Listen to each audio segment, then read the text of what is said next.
Hello students, welcome back to my channel.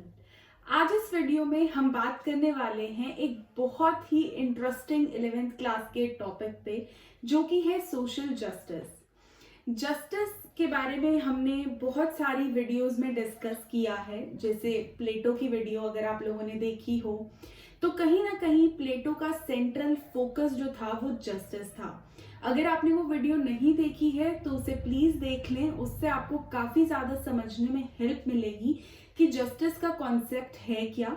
क्योंकि प्लेटो एक बहुत ही इंपॉर्टेंट पॉलिटिकल थिंकर हैं जिन्होंने जस्टिस के बारे में बात की है, और आपकी एनसीईआरटी भी हर हाल में प्लेटो की रिपब्लिक के बारे में बात करती है। सो रिपब्लिक एक बुक है जो प्लेटो ने लिखी है, उसका भी जिक्र जो है वो उस वीडियो में किया गया है। सो हम सोशल जस्टिस के बारे में बात करने वाले हैं इस वीडियो में। सोशल जस्टिस को समझने से पहले हमें जस्टिस को समझना जरूरी है। जस्टिस का जो कॉन्सेप्ट हमारे सामने अभी तक आया है, जिसमें हम समझते हैं कि justice is equal to fairness, यानी एक किसी भी चीज का अगर आप फेयर डिसीजन ले लेते हो तो वो जस्टिस है हम सबके अकॉर्डिंग। आज तक अगर मैं आपसे पूछूं कि आपके लिए जस्टिस क्या है, तो आप भी यही कहेंगे कि अगर हम कोर्ट जाते हैं और अगर हमारे लिए एक फेयर डिसीजन ले लिया जाता है तो वो जस्टिस है। बट जस्टिस के अपने आप में बहुत ही डाइवर्स वेराइटी ऑफ टाइप्स होते हैं, जिनमें से एक जो है वो सोशल जस्टिस है। अगर मैं सोशल जस्टिस को कैटेगराइज करने जाऊं तो उसे अगर मैं एक्सप्लेन करूं तो वो सोसाइटी में मिलने वाली जस्टिस के बारे में बात करता है। हाँ, डेफिनेटली ये सोसाइटी को बीच में लाता है जब सोशल जस्टिस की बात आती है। सोशल जस्टिस बेसिकली किसी भी इंडिविजुअल को उसका क्लेम या उसका ड्यू देना है। जस्टिस का मतलब भी यही होता है कि किसी भी इंडिविजुअल को उसका क्लेम या उसका राइट या उसका ड्यू देना। बट जब हम सोशली बात करते हैं, जब हम सोसाइटी की बात करते हैं, जब हम सोशल स्फीयर की बात करते हैं, वहां पर सोशल जस्टिस जो है वो एग्जिस्टेंस में आता है। सोशल जस्टिस का सिर्फ एक ही मतलब है, किसी भी इंडिविजुअल को उसका राइट, उसका क्लेम और उसका ड्यू जो है वो प्रोवाइड करना। इसका मतलब बहुत वाइडली फर्क है रादर दैन उस जस्टिस के जिस वे में प्लेटो जो है जस्टिस को डिस्क्राइब करते हैं। उस डिफरेंस को समझने के लिए आपको प्लेटो वाली वीडियो को जरूर देखना चाहिए। नेक्स्ट जो टॉपिक आपकी बुक बात करती है वो है इक्वल ट्रीटमेंट फॉर इक्वल्स।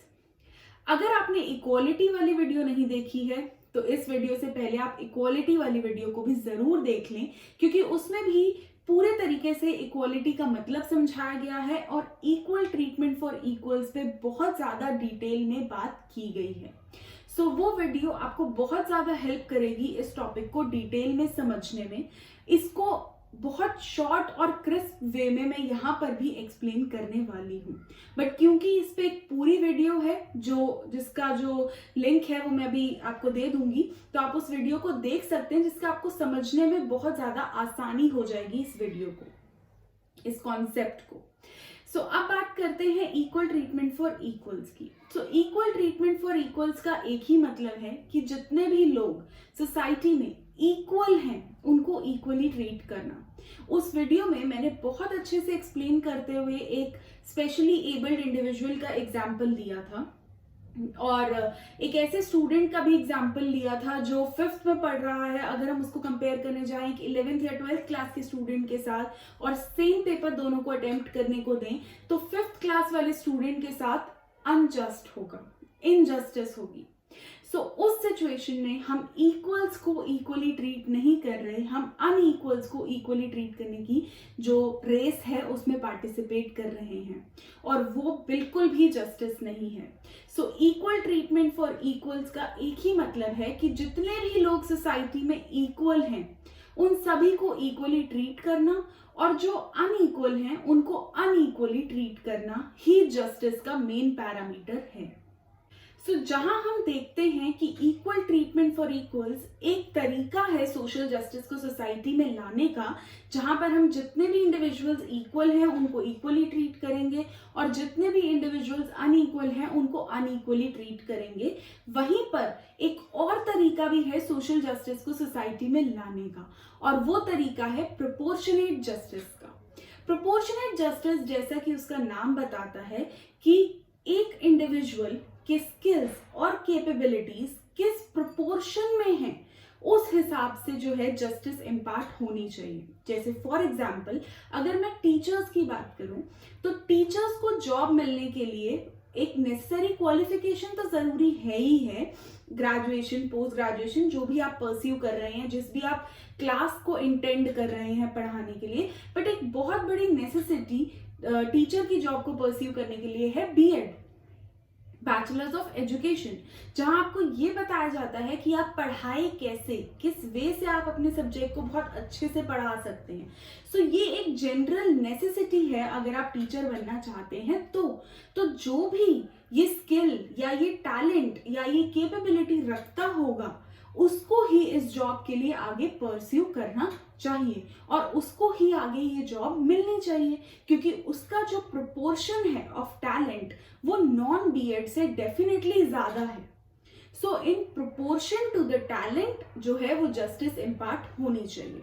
इसको मैं एक और एग्जाम्पल के थ्रू भी समझाना चाहूंगी, क्योंकि ये बहुत इंपॉर्टेंट टॉपिक है और बच्चे इस पे बहुत ज्यादा कंफ्यूज भी हो जाते हैं।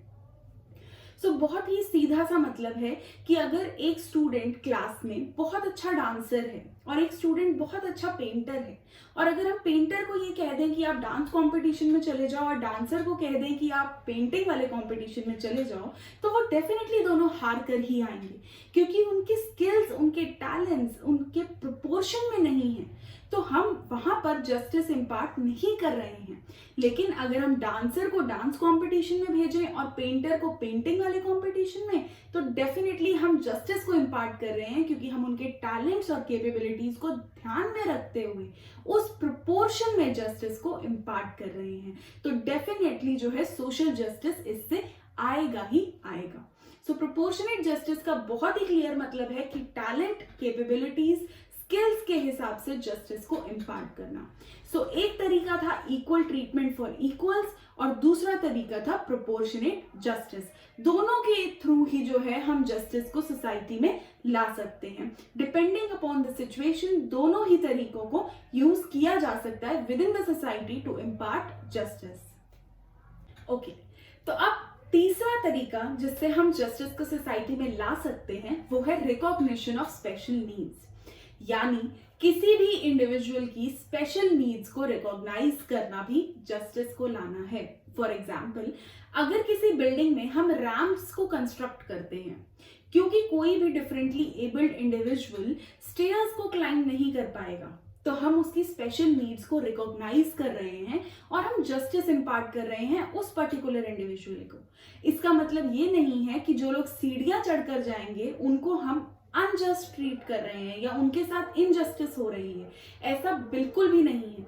लेकिन हम उस इंडिविजुअल जिसको स्पेशल नीड की जरूरत है, उसको वो स्पेशल नीड प्रोवाइड करके हम हर तरीके से जस्टिस को इम्पार्ट करने की कोशिश कर रहे हैं। इसका और एक एग्जाम्पल है कि आपने देखा होगा कभी कोई इंडिविजुअल, कभी कोई स्टूडेंट क्लास में किसी सब्जेक्ट में बहुत अच्छा आउट परफॉर्म नहीं कर पाता, तो टीचर्स अक्सर रेमेडियल क्लासेस की बात करते हैं या स्पेशल अटेंशन उस स्टूडेंट को देने की बात करते हैं। अक्सर स्टूडेंट्स को ये चीज अच्छी नहीं लगती कि किसी एक पर्टिकुलर स्टूडेंट को ओवर अटेंशन क्यों मिल रही है क्लास के अंदर।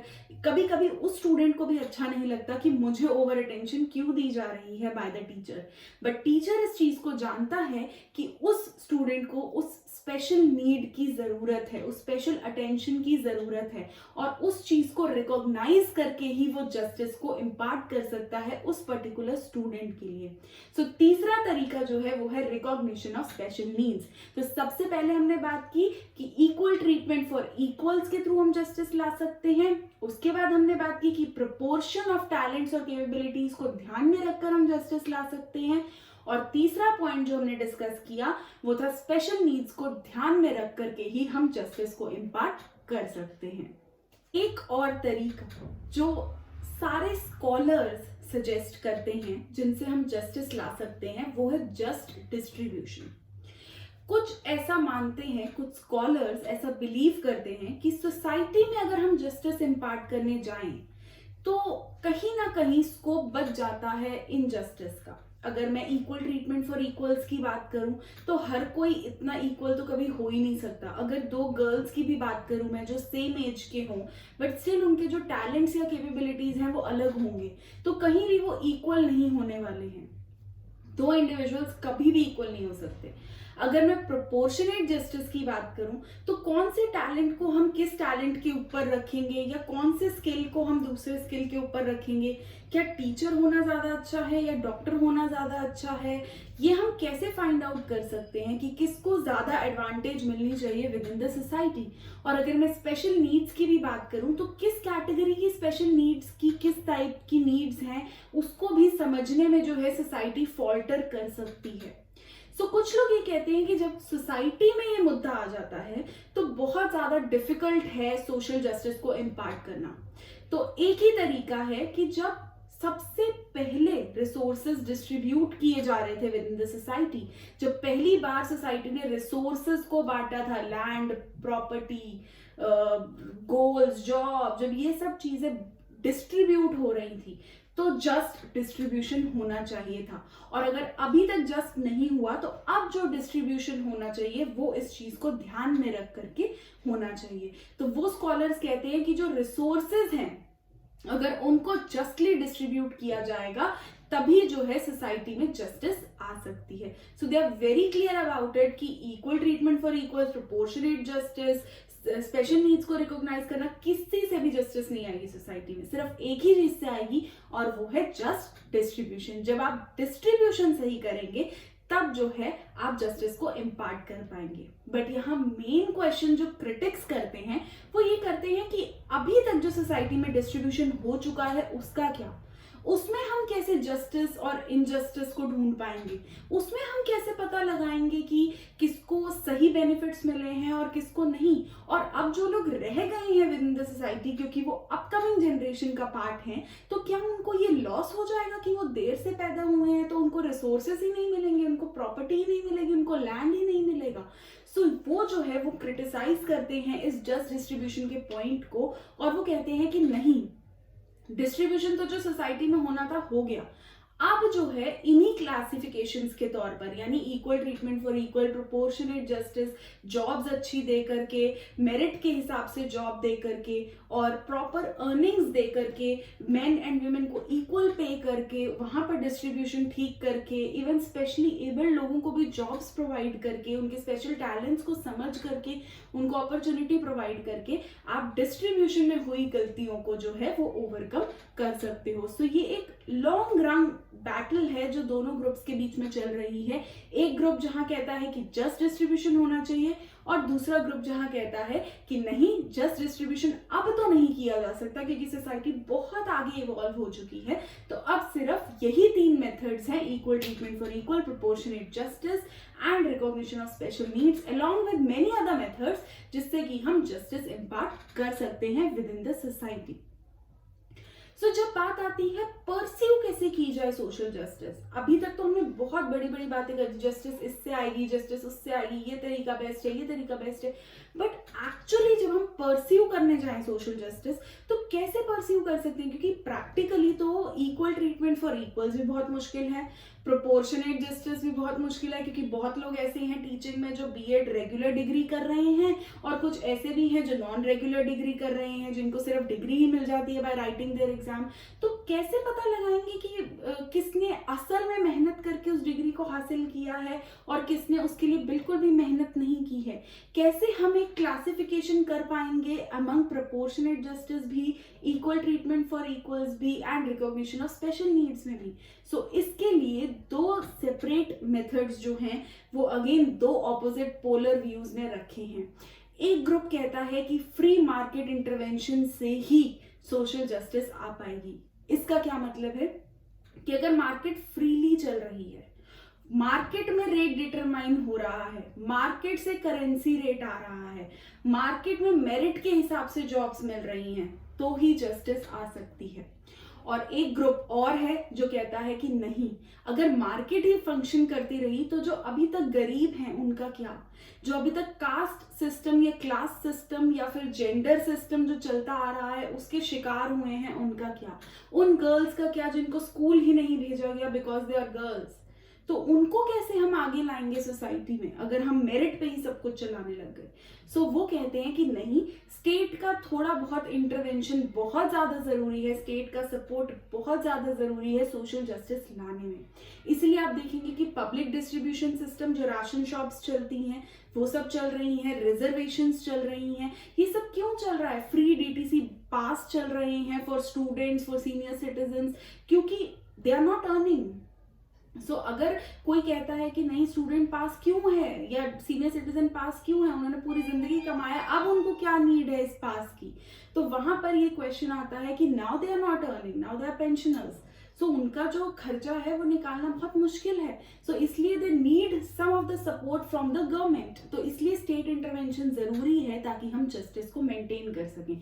बट मेरिट वाले कहेंगे कि वो शुरू से कमाते आ रहे हैं, they have a huge bank balance, अभी तक बहुत सारी एफडीज उन्होंने करा ली हैं, बहुत सारा पैसा उनके पास रिजर्व्ड है, तो उनको बस में डीटीसी पास देने का क्या मतलब है। Every week they go and spend at Taj hotel, वो डिनर कर लेते हैं, वो लंच कर लेते हैं, वहां तो वो नहीं सोचते, तो डीटीसी के पैसे भरने में क्या दिक्कत है उनको। ये जो बैटल है ये अगेन बहुत लंबी चलती ही जा रही है और इसका भी जो कंक्लूजन है वो नहीं निकल पाया है कि क्या बेस्ट है, स्टेट इंटरवेंशन रखना बेस्ट है या मार्केट का फ्रीली ऑपरेट करना।